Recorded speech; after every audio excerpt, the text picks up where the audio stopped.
옛날 옛적 푸른 바다와 울창한 숲으로 둘러싸인 완도라는 아름다운 섬이 있었다. 이 섬에는 바다와 땅을 동시에 지배하는 신비로운 힘을 가진 여신, 보물선 여신 수라가 살고 있었다. 그녀는 완도를 수호하며 주민들이 바다에서 안전하게 고기를 잡고 대지를 경작할 수 있도록 도와주었다. 수라 여신의 이야기는 이렇게 시작된다. 어느 날 완도의 가장 큰 어부 무리 중 하나가 험악한 날씨에도 불구하고 풍부한 어획량을 기대하며 바다로 나갔다. 그러나 하늘이 어두워지자 갑자기 거대한 폭풍이 몰아쳤다. 거친 바람과 파도에 휩싸인 어부들은 곧 자신들이 위험에 빠졌음을 깨달았다. 이때 그들은 각자의 마음속에서 수라 여신에게 간절히 기도를 올렸다. 수라 여신이여, 저희를 보호하고 안전한 길로 이끌어 주소서. 그러자 파도가 부드러워지고 폭풍이 잦아들었으며 별들이 하나둘 하늘에 떠오르는 것이 보였다. 배 위에 탄 어부들 앞에 놀라운 광경이 펼쳐졌다. 은은한 푸른 빛의 여신이 물 위로 솟아난 것이었다. 그녀의 손짓 하나에 물결이 고요해졌고 그들은 여신의 지시에 따라 무사히 항구로 돌아올 수 있었다. 이 사건 이후 완도의 사람들은 매년 시작되는 어업 시즌에는 수라 여신을 기리기 위한 제사를 지냈다. 제사는 마을의 중심에서 이루어졌으며 젊은이들이 놀라운 춤과 노래로 여신에게 감사를 표했다. 이러한 의식은 그들만의 독특한 방식으로 수백 년 동안 이어져 왔다. 심지어 섬을 방문하는 외지인들도 그 신비로운 의식의 매력을 느끼고 함께 참여하곤 했다. 사람들은 수라 여신의 힘이 자신들을 보호해준다고 굳게 믿었으며 그녀의 은총을 받으려면 서로 협력하고 마을을 화목하게 유지해야 한다고 여겼다. 이러한 믿음은 완도 사람들 간의 강력한 유대감을 형성했고 위기 속에서도 흔들리지 않는 공동체를 만들었다. 오늘날에도 그 전설은 완도의 민속신앙으로서 중요하게 전해져 내려오고 있다.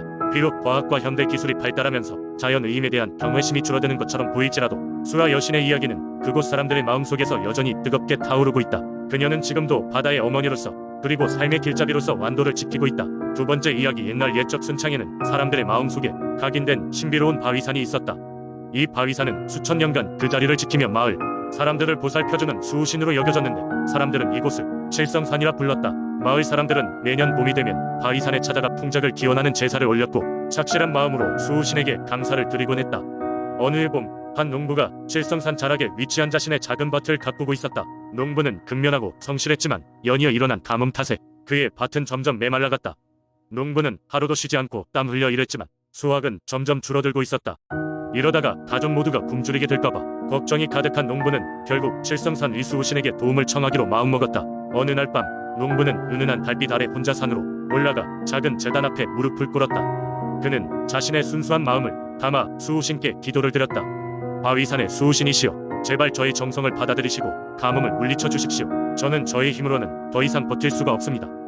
수확을 거둬야 제 가족을 먹여 살릴 수 있습니다. 농부의 간절한 기도는 깊고 조용한 밤을 가로질렀다. 그러자 놀랍게도 바위산의 한 구석이 부드럽게 빛나기 시작하다가 마치 산이 숨결처럼 미약하게 흔들렸다. 그리고 산 깊숙이 흐르는 거대한 물줄기가 소리 없이 드러났다. 농부는 믿기 어려운 광경에 숨막힐 듯한 놀라움을 느끼며 그 신비로운 물줄기가 자신의 밭으로 곧장 흘러들어가는 모습을 지켜보았다. 다음 날 아침 마을 사람들이 모두 모여 농부의 이야기를 들었을 때 칠성산에서 내려온 신비로운 물이 농부의 밭에 가득 차 있는 것을 보고 놀라움을 금치 못했다. 이로 인해 농부의 밭은 싱그럽게 살아나 마치 마법이라도 부린 듯했다. 그해 마을은 풍성한 수확을 거두며 묵은 기근의 그림자를 벗어날 수 있었다. 그 이후로 마을 사람들은 칠성산의 수호신에 대한 믿음을 더 깊게 간직했다. 그들은 매년 칠성산으로 더 많은 기부물과 감사의 제사를 바치며 수호신의 은혜가 구전의 구전으로 이어지도록 했다. 그리고 사람들은 언제나 농부의 이야기를 떠올리며 감사함을 잊지 않았다. 칠성산의 수호신께서는 그들의 기도를 들으시고 끝내 마을 전체를 보살피셨던 것이다. 세 번째 이야기. 옛날 옛적 충청남도의 작은 마을 예산은 수많은 비밀과 신비로움을 간직한 채 시간이 멈춘 듯한 고요함을 자아내고 있었다.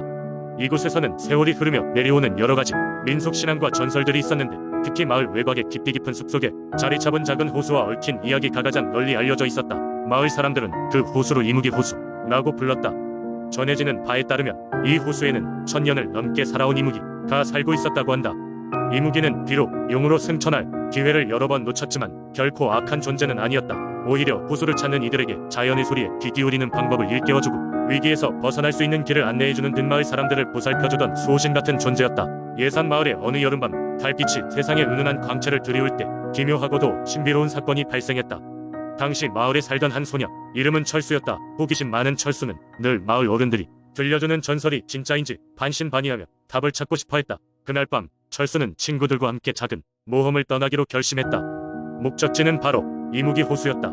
호수에 도착한 철수와 친구들은 달빛 아래 은빛으로 반짝이는 호수 표면을 바라보며 너나 없이 호기심에 눈을 빛냈다.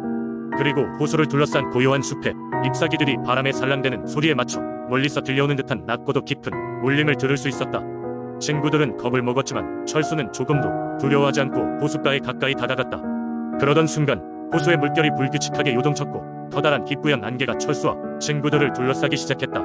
그들 앞에는 수백 년의 세월을 담고 있는 듯한 지혜로운 눈동자를 가진 이무기가 모습은 보이지 않았지만 그저 존재만으로도 신비로움을 드러냈다. 철수는 어렴풋이나마 이무기의 목소리를 들을 수 있었고 그 목소리는 이렇게 말했다. 인간들이여, 너희들이 자연의 목소리에 귀 기울이고 그 신비를 존중한다면 나는 너희를 해치지 않으리라. 종종 이 호수를 찾아와 자연의 이야기에 귀를 기울이고 세상을 더 넓고 깊게 바라보려 노력하게나. 철수와 친구들은 이무기의 말을 마음 깊이 새겼고 숲에서 벗어나 집으로 돌아갔다.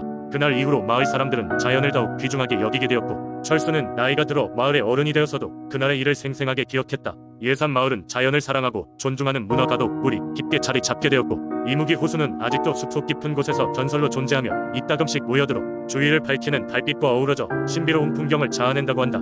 네 번째 이야기. 옛날 옛적 해가 동쪽에서 떠오를 때마다 봉해라는 바다에 사는 마을 사람들은 깊은 존경과 두려움을 동시에 느꼈습니다.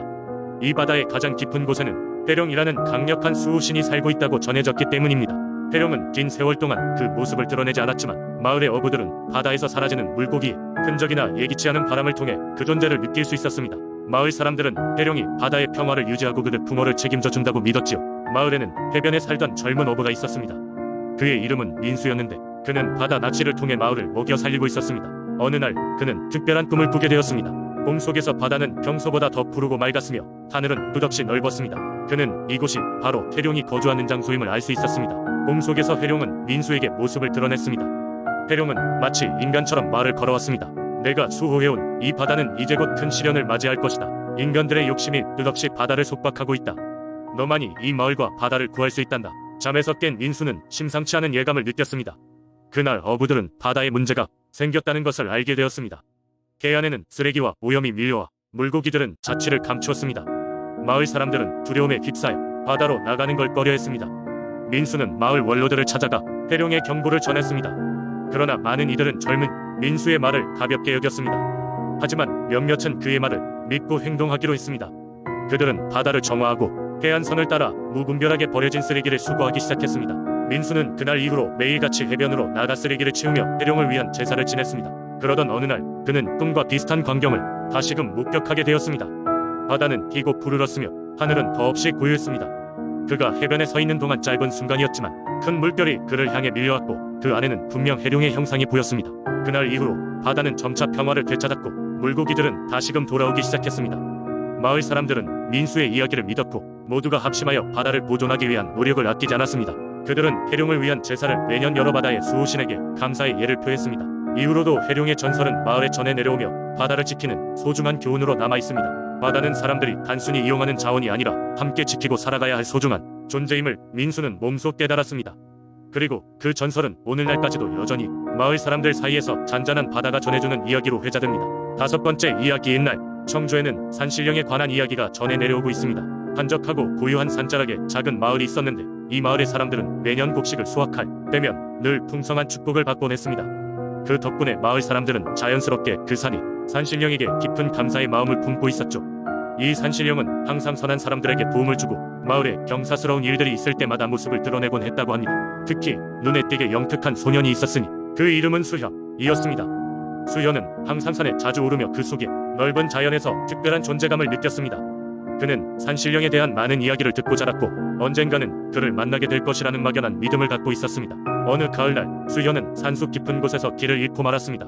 해는 저물고 있었고 산속의 어둠은 수현을 점점 그늘로 감싸고 있었습니다. 두려움이 그를 엄습했으나 그는 마음을 모아 자주 왔던 산길을 더듬기 시작했습니다. 그때 수현은 자신의 앞에 환하게 빛나는 형체를 보았습니다. 그 형체는 다름 아닌 바로 산신령이었습니다. 그의 모습은 상상하던 것보다도 훨씬 더 빛나고 태평한 미소를 띠고 있었습니다. 음성은 천상의 악기 소리처럼 부드럽고도 명확했습니다. 산신령은 수현에게 다가와 오랜 시간 동안 그를 지켜봐왔으며 그의 용기와 지혜를 높이 산다고 말했습니다. 그리고 산신령은 수현에게 길을 잃은 그 순간들이 축복으로 바뀌길 바란다며 마을 사람들이 풍족한 삶을 누릴 수 있도록 그곳에 특별한 장소가 있음을 알려주었습니다.